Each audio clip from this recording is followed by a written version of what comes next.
बच्चों, अब आप पवन द्योतिका का 20वां पद निकालिए, जिसमें क्या इसका राधिका पवन को बताती है कि उसे किस प्रकार उनकी याद प्रियतम को दिलाना। ये आपको मालूम है, आप पीछे के पदों में आपने पढ़ा है। अब आगे देखिए।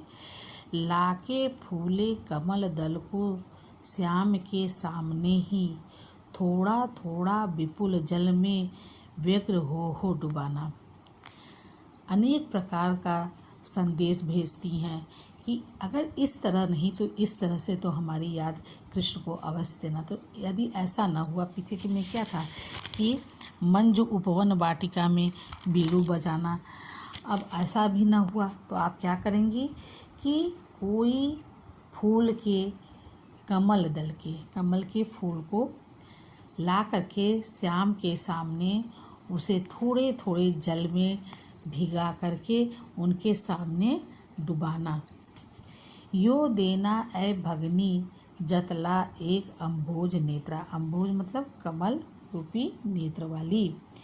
कि इस प्रकार यो देना ऐ भगनी, भगनी मतलब बहन, हे बहन, इस प्रकार से उस कृष्ण को यह बता देना कि एक कोई कमल नेत्र वाली आँखों को विरह विधुरा वार से आपके विरह में वियोग में आंसू से इस प्रकार भिगा रही है। फिर से देख लो कि लाके फूले कमल दल को श्याम के सामने, कोई कमल के दल जो फूले हुए हों उसको ले आना, उसको थोड़े से जल में डुबाना और डुबाने के बाद उसको ये बता देना, उस नायक को अर्थात श्री कृष्ण को यह बता देना कि कोई कमल नेत्री जो है आपके विरह में इस प्रकार से आँखों में को आंसू से डुबाई है।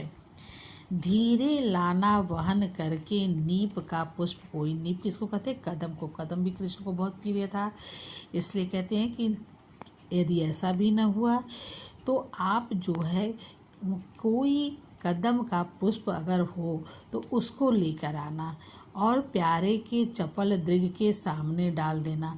और इस प्रकार उस कदम के पुष्प को, फूल को ला करके हमारे प्यारे अर्थात कृष्ण के नैनों के सामने, नेत्रों के सामने डाल देना। ऐसे देना प्रगट दिखला नित्य आशंकिता हो।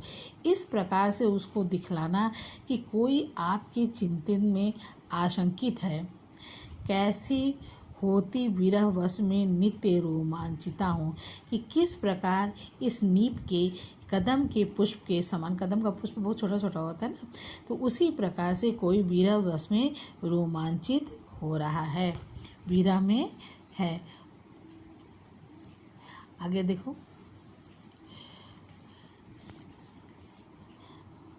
बैठे नीचे जिस विटप के श्याम होवे उसी का। अगर ऐसा भी न हुआ तो जिस वृक्ष के नीचे, विटप यानी वृक्ष के नीचे श्याम बैठे हुए हों, उसी का कोई पत्ता निकट उनके नेत्र के ले हिलाना। उसी का कोई पत्ता तुम हिलाना। यूँ प्यारे को विदित करना चातुरी से दिखाना। इसमें बड़ी चतुराई करना और उनको विदित मतलब अवगत कराना कि मेरे चिंता विजित चित्त का क्लांत हो काँप जाना। कि हे कृष्ण, आपकी चिंता में कोई जो है क्लांत मतलब थका हुआ या मुरझाया हुआ नायिका जो है इस प्रकार से चिंतित है। जिस प्रकार से यह पत्ता हिल रहा है वैसे ही वह जो है आपके चिंतन में हिल जाती